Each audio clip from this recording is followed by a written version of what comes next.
በሰው ልጅ ታሪክ ውስጥ አንዳንድ ቀናት የዓለምን አቅጣጫ ለዘላለሙ የሚቀይሩ የድንጋጤና የውጥረት ማዕከል ይሆናሉ። ይህ ቀን ደግሞ እንዲህ አይነቱን ቀን ሆኖ ተመዝግቧል። በዚህ ዕለት መላው ዓለም ትንፋሹን ዋጥ አድርጎ ወደ መካከለኛው ምስራቅ ሰማይ እንዲመለከት ያስገደደው ታላቅ ወታደራዊ ፍንዳታ ተከስቷል። ለዘመናት በባህላዊና በሃይማኖታዊ ፉክክር ሲገፋፉ የነበሩት የፋርስና የኦቶማን ዘሮች ዛሬ በዘመናዊው የዲጂታል ጦርነትና በባለስቲክ ሚሳኤሎች አማካኝነት ወደ ለየለት የዓለም ጦርነት አፋፍ ደርሰዋል። የኢራን እስላማዊ አብዮታዊ ዘብ በሀገሪቱ ላይ እየደረሰ ያለውን የአሜሪካና የእስራኤልን ኤፒክ ፊውሪ የተሰኘ ጥቃት ለመበቀል በሚል እጅግ አደገኛና ታሪካዊ ስህተት የሆነውን እርምጃ ወስዷል። የኔቶ አባል በሆነችው ቱርክ ላይ የሚሳኤል ጥቃት ሰንዝሯል።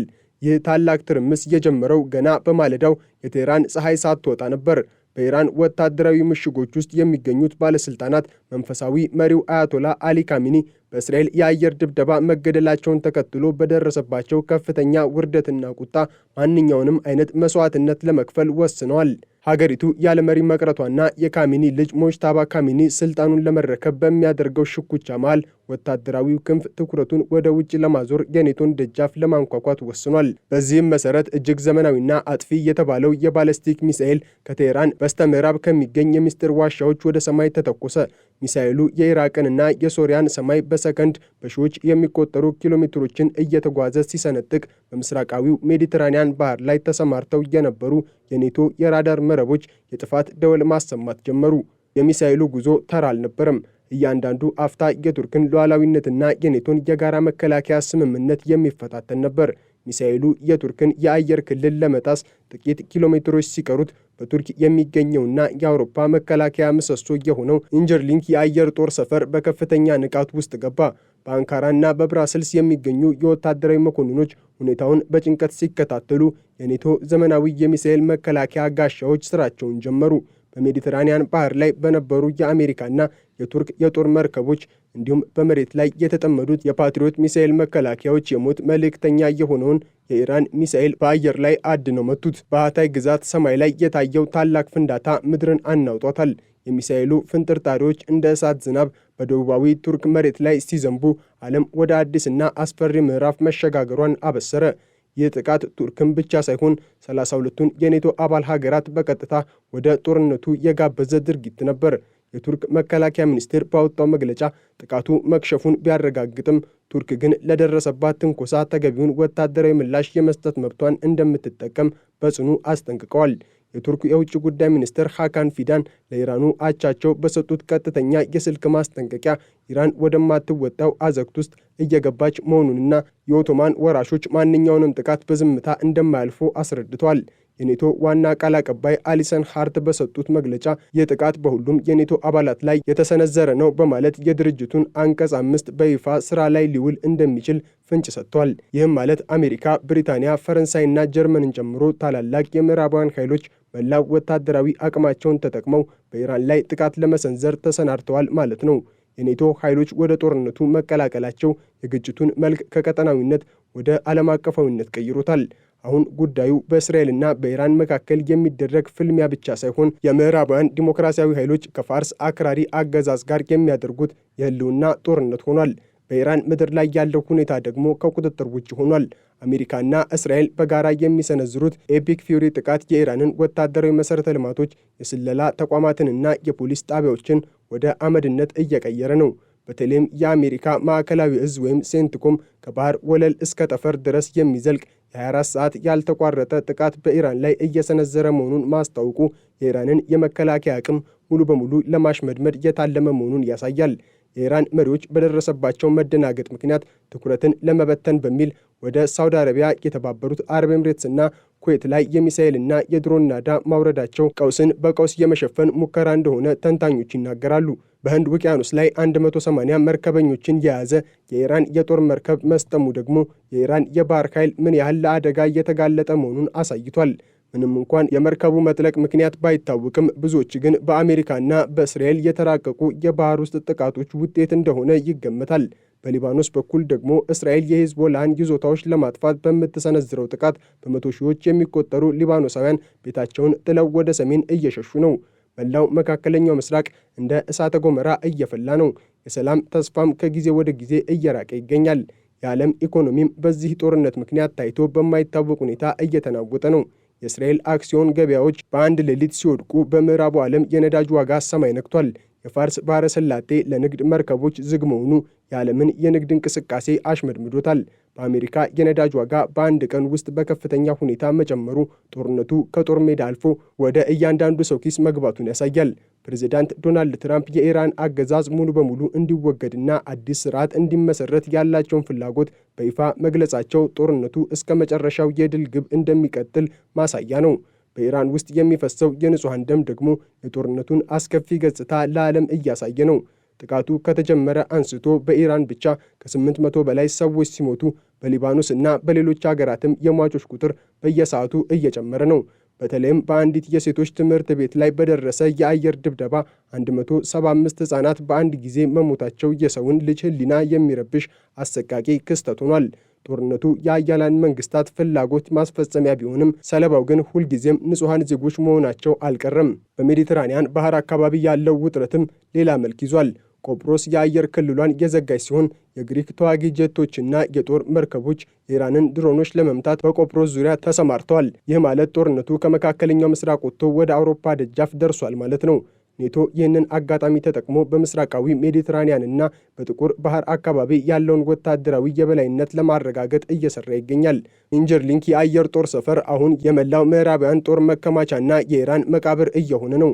ይህ የቱርክና የኢራን ግጭት የዓለምን ጂኦፖለቲካዊ ካርታ ለዘላለም ሊቀይረው ይችላል። ኢራን ቱርክን ለማጥቃት መሞከሯ ታሪካዊ ስህተት መሆኑን ብዙ ተንታኞች ይስማማሉ። ቱርክ የኔቶ አባል ብቻ ሳትሆን በራሷም እጅግ ዘመናዊና ግዙፍ ወታደራዊ ኃይል ያላት ሀገር ናት። የኢራን ሚሳኤሎች በኔቶ መከላከያ ጋሻ መክሸፋቸው የቴህራን ወታደራዊ የበላይነት ተረት መሆኑን አሳይቷል። ይሁን እንጂ ኢራን ያሏትን ቀሪ ሚሳኤሎችና የኒውክሌር አቅሟን በመጠቀም የመጨረሻውን የሞት ሽረት ትግል ልታደርግ ትችላለች የሚለው ስጋት አሁንም እንደቀጠለ ነው። የአሜሪካ መከላከያ ሚኒስትር ፔት ሄግሴዝ እና የጦር ኃይሎች ጠቅላይ ኢታማዦር ሹም ጀነራል ዳን ኬን የሚሰጡት ጋዜጣዊ መግለጫ ዓለም ቀጥሎ ወደ ምን አይነት አቅጣጫ እንደምትሄድ የሚወስን ይሆናል። ምናልባትም አሜሪካና ኔቶ በኢራን ላይ ሙሉ የምድር ላይ ወረራ ለመጀመር ትዕዛዝ ሊሰጡ ይችላሉ።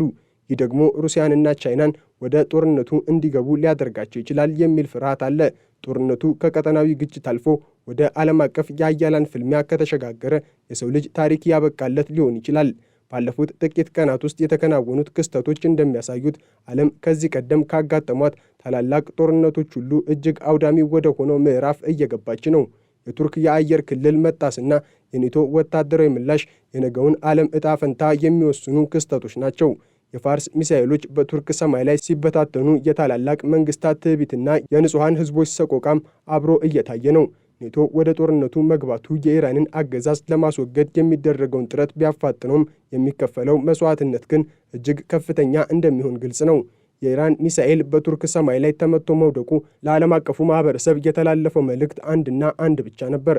መካከለኛው ምስራቅ ዳግም በማይመለስበት የጥፋት መንገድ ላይ ትገኛለች። የቱርክ መከላከያ ሚኒስትር ባለስልጣናት በሃታይ ግዛት በወደቁት የሚሳኤል ስብርባሪዎች ዙሪያ ምርመራቸውን ሲያጠናክሩ የተገኙት የብረት ፍንጥርጣሪዎች የኢራን የጦር ኢንሳይክሎፒዲያ ውጤቶች መሆናቸውን አረጋግጠዋል። የሚሳኤል ወደ ቱርክ የአየር ክልል ያመራው በስህተት ሳይሆን ኔቶን በቀጥታ ለመፈተንና ቱርክን ለማስፈራራት ታቅዶ የተተኮሰ እንደነበረ ግልጽ ሆኗል። የቱርኩ ፕሬዝዳንት በሰጡት ድንገተኛ መግለጫም የኦቶማን አንበሳ ተኝቷል ብላችሁ ካሰባችሁ ተሳስታችኋል፣ ቤታችንን የነካ እጁን ይቆረጣል ሲሉ ለቴህራን እጅግ መራራ ማስጠንቀቂያ አስተላልፈዋል። በዚህ ውጥረት መሃል ነው እንግዲህ የአሜሪካው መከላከያ ሚኒስትር ፔት ሄግሴዝ እና የጦር ኃይሎች ጠቅላይ ኢታማዦር ሹም ጀነራል ዳን ኬን በፔንታጎን ጋዜጣዊ መግለጫ የሰጡት። የፔንታጎን አዳራሽ በጋዜጠኞች ተጨናንቆ ነበር። ዓለምም የአሜሪካን ቀጣይ እርምጃ ለመስማት ጆሮዋን ሰጥታለች። ጀነራል ዳን ኬን በካርታ የታገዘ መግለጫ ሲሰጡ አሜሪካና እስራኤል በጋራ የከፈቱት ኤፒክ ፊውሪ የተሰኘው ዘመቻ በኢራን ላይ ያስመዘገበውን ድል ዘርዝረዋል። እኛ የምንመታው የኢራንን ሕዝብ ሳይሆን የጥፋት ርዕዮተ ዓለም የሚያራምዱትን መሪዎች ነው ሲሉ ተናግረዋል። አሜሪካ በኢራን ላይ የምታካሄደው ጥቃት ከባህር ወለል ጀምሮ የኢራንን የባህር ኃይል ማጥፋትና በየብስ ላይ ደግሞ የባሲጅ ሚሊሻ የትዕዛዝ ማዕከላትን ማውደምን እንደሚያካትት ገልጸዋል። በተለይም በህንድ ውቅያኖስ ላይ 180 ሰራተኞችን የያዘ የኢራን የጦር መርከብ መስጠሙ በኢራን የባህር ኃይል ትልቅ መርዶ ሆኗል። መርከቡ በሰመጠበት ወቅት በውስጡ የነበሩት ወታደሮች የደረሱበት ሳይታወቅ የቀረ ሲሆን የስሪላንካ የባህር ጠረፍ ጠባቂዎች ጥቂት ሰዎችን ብቻ ማዳን ችለዋል። የመርከብ መስጠሙ አሜሪካ በባህር ላይ ያላትን ፍጹም የበላይነት ዳግም ያረጋገጠ ክስተት ነው። ፔቴክሴስ በበኩላቸው ኢራን በቱርክ ላይ የሰነዘረችው ጥቃት የኔቶን አንቀጽ 5 በቀጥታ የሚጋፋ ነው። ኔቶ ደግሞ አጋሩን ለመከላከል ምንም አይነት ጥርጣሬ የለውም በማለት የምዕራባውያንን አንድነት አሳይተዋል። በኢራን ውስጥ ደግሞ ሁኔታው እጅግ አስፈሪና አሳዛኝ ገጽታን ይዟል። የአያቶላ አሊ ካሜኒ የቀብር ስነ ስርዓት በድንገት መራዘሙ በአገሪቱ ከፍተኛ የመንግስት ትርምስ መኖሩን አመላካሽ ነው። የኢራን መንግስት የዜና ወኪል የቀብር ስነ ስርዓቱ የተራዘመው በሚሊዮን የሚቆጠሩ ሰዎችን ለማስተናገድ የሚያስችል መሰረተ ልማት ባለመኖሩ ነው ቢልም እውነታው ግን የመሪዎች ሽኩቻ እንደሆነ ይታመናል። የካሚኒ ልጅ ሞጅታባ ካሚኒ ስልጣኑን ተረክቦ አባቱን ለመበቀል ቢፈልግም በኢራን የውስጥ የፖለቲካ ክፍፍል ምክንያት ከፍተኛ ተቃውሞ እየገጠመው ነው። በተጨማሪም አሜሪካና እስራኤል የኢራንን የሳይበር መዋቅር በማጥቃታቸው የሀገሪቱ የኮሚኒኬሽን መረብ ሙሉ በሙሉ ተቆርጧል። በኢራን ከተሞች ውስጥ የሚኖሩ ዜጎች በየዕለቱ ከሰማይ የሚዘንበው የሚሳኤል ዝናብ ለፍርሃትና ለጭንቀት ጥሏቸዋል። የቀይ ጨረቃ ማህበር በሰጠው መግለጫ የሞቱ ሰዎች ቁጥር 800 ሊቃረብ መሆኑንና ከእነዚህም ውስጥ አብዛኛዎቹ ንጹሐን መሆናቸውን ገልጿል። በተለይም በኢራን የሴቶች ትምህርት ቤት በደረሰው ጥቃት 175 ሕፃናት መሞታቸው ዓለም አቀፉን ማህበረሰብ ያስቆጣና የጦርነቱን አስከፊነት ያሳየ ትልቅ ጠባሳ ነው። ይህ ሰቆቃ ግን ለኢራን መሪዎች ትምህርት ከመሆን ይልቅ ቁጣቸውን ወደ ጎረቤት ሀገራት እንዲረጩ አድርጓቸዋል። ሳውዲ አረቢያ፣ የተባበሩት አረብ ኤምሬትስና ኳታር በየሰዓቱ የኢራን ድሮኖችና ሚሳኤሎች ኢላማ እየሆኑ ነው። በሊባኖስ በኩል ያለው ግጭትም ወደ ከፍተኛ ደረጃ ተሸጋግሯል። እስራኤል የሂዝቦላህን ይዞታዎች ለማጥፋት በምትሰነዝረው ጥቃት በደቡባዊ ሊባኖስ የሚኖሩ ዜጎች ወደ ሰሜን እንዲሸሹ ትዕዛዝ አስተላልፋለች።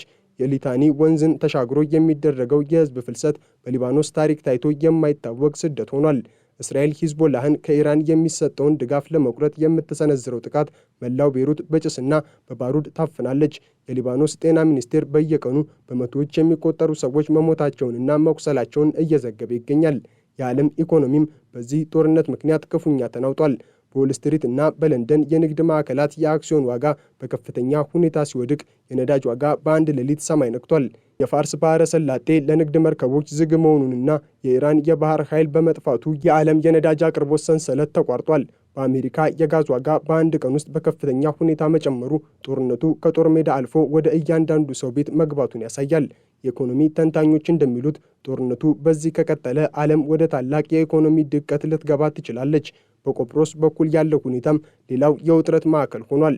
ቆጵሮስ የአየር ክልሏን የዘጋች ሲሆን የግሪክ ተዋጊ ጀቶችና የጦር መርከቦች የኢራንን ድሮኖች ለመምታት በቆጵሮስ ዙሪያ ተሰማርተዋል። ይህም ማለት ጦርነቱ ከመካከለኛው ምስራቅ ወጥቶ ወደ አውሮፓ ደጃፍ ደርሷል ማለት ነው።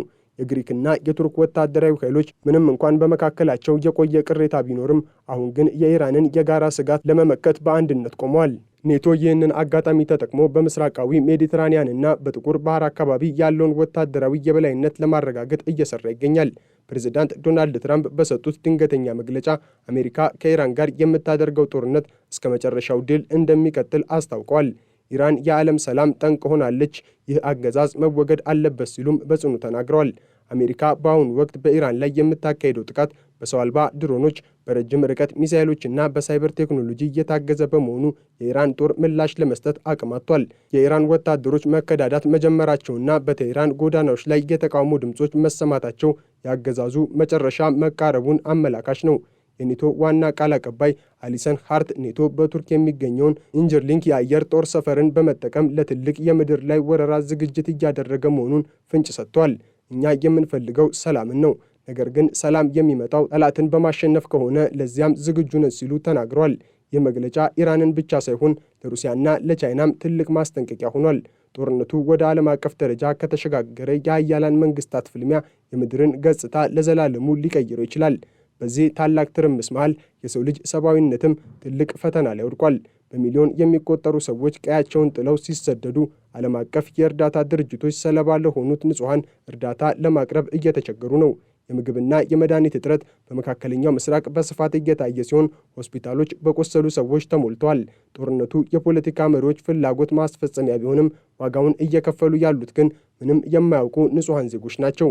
የቱርክ መከላከያ ሚኒስቴር በሰጠው መግለጫ ቱርክ ድንበሯን ለማስከበር ማንኛውንም መስዋዕትነት ለመክፈል ዝግጁ መሆኗን ገልጸዋል። የእኛ ሰላም የዓለም ሰላም ነው፣ የእኛ ስጋት ደግሞ የመላው ኔቶ ስጋት ነው ሲሉ ተናግረዋል። ቱርክ በታሪኳ የገጠማት ይህ ትልቅ ፈተና የሀገሪቱን ብሔራዊ አንድነት ይበልጥ እንዲጠናከር አድርጎታል። በቱርክ ከተሞች የሚኖሩ ዜጎች ለመከላከያ ሰራዊታቸው ያላቸውን ድጋፍ በሰልፍና በባንዲራ እየገለጹ ይገኛሉ። የኢራንና የቱርክ ግጭት የፈጠረው ይህ ታላቅ ማዕበል ገና በጅምሩ ላይ ነው። የኢራን ሚሳኤል በኔቶ መከላከያ ጋሻ መክሸፉ ለጊዜው ትልቅ ጥፋት እንዳይደርስ ቢያደርግም የጦርነቱ ነበልባል ግን ገና አልጠፋም። ዓለም አሁንም ትንፋሿን ዋጥ አድርጋ የሚቀጥለውን የሚሳኤል ድምፅ ወይም የሰላም ጥሪ እየተጠባበቀች ነው። ነገር ግን እስካሁን ባለው ሁኔታ ሰላም የራቀችና ጦርነት የነገሰባት ምድር ሆናለች። የኢራን ድፍረት፣ የቱርክ ቆራጥነትና የኔቶ ኃይል ተደማምረው መጪውን ጊዜ ወደማይታወቅ የጥፋት አቅጣጫ እየመሩት ነው።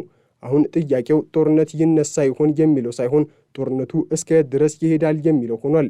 የኢራን መሪዎች ከዚህ ድርጊታቸው የማይታቀቡ ከሆነ ቴህራን ወደ አመድነት እንደምትቀየር ምዕራባውያን እየዛቱ ነው። በሌላ በኩል ደግሞ የኢራን ሕዝብ በዚህ ትርምስ መሃል ነፃነቱን ለማግኘት የሚያደርገው ጥረት የሀገሪቱን የውስጥ ፖለቲካ ሊቀይረው ይችላል። ምንም ይሁን ምን ይህ ቀን ዓለም ትንፋሿን ዋጥ አድርጋ የጥፋት ነጋሪትን የሰማችበትና የታሪክ አቅጣጫ የተቀየረበት ዕለት ሆኖ ይኖራል። በመጨረሻም የቱርክና የኢራን ፍጥጫ የኔቶን አስፈላጊነትና የዓለምን ደህንነት ስጋት ዳግም አሳይቷል። የሰሜን አትላንቲክ ጦር ቃል ኪዳን ድርጅት አጋር ሀገሩን ቱርክን ለመከላከል የወሰደው ቆራጥ እርምጃ ለሌሎች ተንኳሽ ሀገራትም ትልቅ ማስጠንቀቂያ ሆኗል። የኢራን ሚሳኤል በሜዲትራኒያን ባህር ላይ መምታቱ የቴክኖሎጂ የበላይነትን ብቻ ሳይሆን የፖለቲካ አንድነትን ጥንካሬም ያሳየ ክስተት ነው። ዓለም አሁን የሰላም ተስፋን ብትሰንቅም የባሩዱ ጭስ ግን ገና አልበረደም። የኢራንና የኔቶ ጦርነት መጪውን ትውልድ የሚቀይር ታላቅ የታሪክ ፈተና ሆኖም ቀጥሏል።